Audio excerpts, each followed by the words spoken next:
Boa tarde, senhor presidente. Boa tarde, senhoras e senhores aqui presentes. Boa tarde, deputado Cleitinho. Parabéns pela iniciativa de propor essa audiência pública, trazer esse importante tema para a discussão.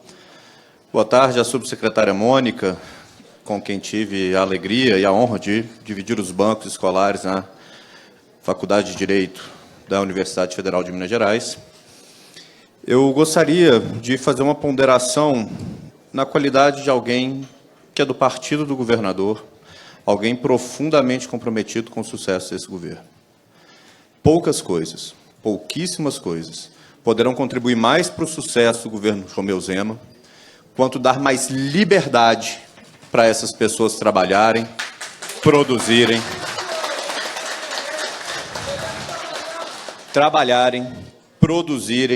gerarem emprego e renda, oferecendo serviços que a população deseja consumir e tem consumido. A gente entende que a regulação é um aspecto muito delicado da atividade governamental e que ela deve ser feita sempre com um olhar muito atento para a segurança. Mas a gente não pode usar a segurança como uma desculpa para a criação de barreiras de entrada, e a gente tem que analisar muito detalhadamente cada uma das regras que são impostas. A audiência que hoje se destina a gente discutir limite de idade para os veículos que vão ser utilizados no transporte. Isso tem a ver, sim, com segurança. É razoável. Mas não é razoável que se exijam idades diferentes para um transporte interestadual, que normalmente é mais longo e exige mais do equipamento, do que para um transporte intermunicipal. Isso não é razoável. Mas, principalmente, eu queria aqui ir além, simplesmente da discussão da idade da frota. Eu queria entrar em outras partes da regulação que hoje limitam a atividade de frete e que nada tem a ver com segurança. São meras barreiras de entrada que impedem que essas pessoas trabalhem para defender, eventualmente, as concessões monopolistas feitas pelo Estado em algumas linhas. E aqui eu vou destacar alguns pontos. E peço até a gentileza da equipe de governo, se puder anotar, para que depois a gente possa dar sequência a isso em discussões mais técnicas, que seriam, na atual legislação, Decreto 44.035, vem uma definição do que seria o frete contínuo. E ele vem limitado a um grupo de passageiros que seja de uma mesma empresa ou estudante de uma mesma faculdade. Isso não é razoável. Isso não tem nada a ver com segurança. Isso é só barreira de entrada. Por que não vizinhos possam se organizar para fazerem um fretamento eventual de pessoas que moram no mesmo condomínio e desejam ir todos, por exemplo, ao centro da cidade?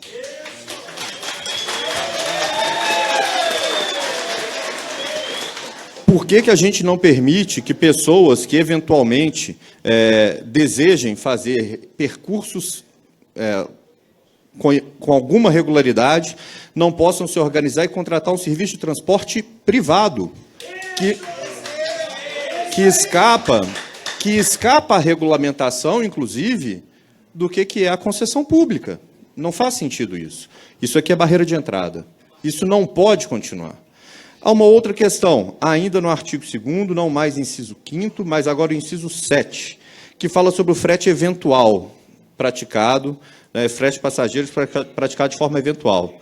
E ali há uma exigência de que seja praticado o grupo fechado, inviabilizando a troca de passageiros, o que acaba determinando, por vias indiretas, o chamado circuito fechado, que não está previsto na nossa legislação, mas que é exigido pelo DR, que é exigir que o mesmo grupo que foi, volta.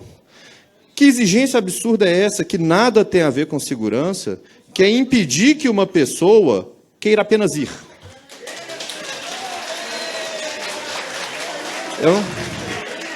Eu entendo que a gente, normalmente fale sobre o direito constitucional de ir e vir, mas eu adoraria que houvesse o direito de apenas ir. E aqui a gente está tratando disso. Se o grupo ele tem que necessariamente ser fechado, significa que você não pode ter troca de passageiro para volta, porque a legislação já começa errando quando determina que o frete vai ser de ida e volta. Mas não pode ter o grupo de passageiro diferente para volta. Isso nada tem a ver com segurança. Isso é mera barreira de entrada. Isso joga todos esses trabalhadores para a ilegalidade. E isso é errado. A gente continua com a exigência a gente continua com a exigência, no mesmo artigo 2º, inciso 7, de uma finalidade turística, cultural, recreativa, religiosa ou assemelhada, para que um grupo de pessoas possa contratar um frete. Eu adoraria que as pessoas pudessem contratar um serviço de transporte porque tem interesse em transporte. E não porque tem interesse em turismo, ou porque tem interesse em religião, ou porque tem interesse em cultura. Quem contrata serviço de transporte é porque está interessado no transporte mesmo, e que cada um tem a sua finalidade. Isso é irrelevante. A única coisa que precisa ser comum a esse grupo é o desejo de ir de um ponto A para um ponto B, na mesma data, no mesmo horário. Todo o resto é barreira de entrada. E de barreira de entrada em barreira de entrada, a gente acaba esbarrando na exigência constante do artigo 8º, parágrafo 2º, que é a exigência do cadastro com 12 horas de antecedência deste grupo fechado, que já é uma barreira de entrada, um cadastro com 12 horas de antecedência, que eu gostaria de rememorar a fala do Rony, que me antecedeu, que é o presidente da Cooperativa de Trabalho e Desenvolvimento Sustentável dos Vales Mucuri e Jequitinhonha, em que ele clama por uma modernidade no transporte. Eu entendo essa exigência das 12 horas na data em que foi editado o decreto, 2005. As telecomunicações eram bem diferentes das que são hoje. Eventualmente fazia sentido a pessoa ter que fazer esse cadastro e o fiscal ir a campo com uma lista impressa. Então era necessário que ele tivesse essa lista no início do turno. E considerando que o turno é de 12 por 36, eu consigo ver razoabilidade. Mas hoje em dia isso não justifica mais. Porque hoje em dia o fiscal está no campo com o smartphone, ele está com o tablet, ou ele tem condições de ter essa lista online à disposição dele. Quando muito, o próprio motorista, o próprio transportador, tem condição de ter essa lista também e apresentar no ato da fiscalização. Hoje não há mais exigência razoável, não há justificativa razoável para se exigir o cadastro com 12 horas de antecedência. Aqui eu não digo nem que seja uma barreira de entrada, parecia razoável quando foi criado. Hoje, o que isso aqui significa é uma legislação arcaica, que não se modernizou no tempo e que precisaria ser atualizada para se adequar às novas tecnologias de comunicação. Então, o que clamo...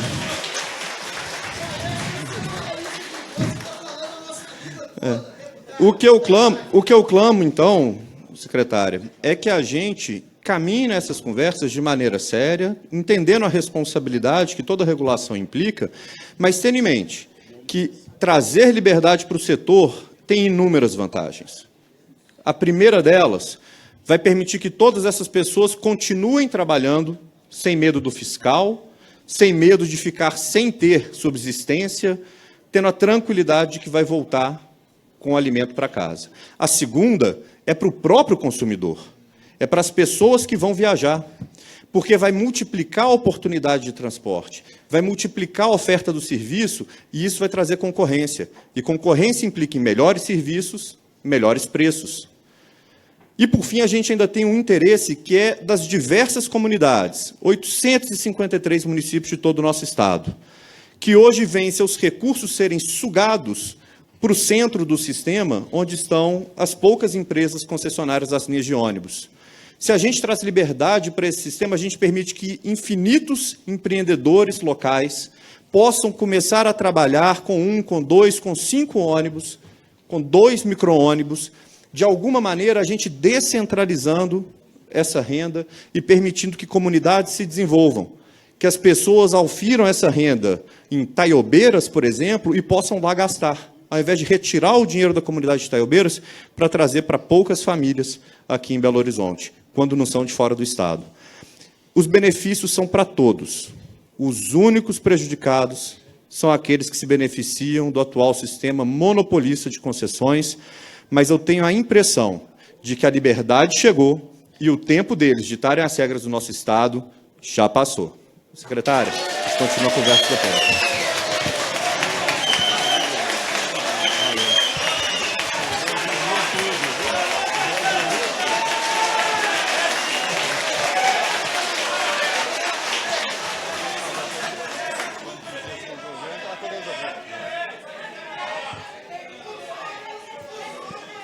Dando andamento à nossa audiência pública,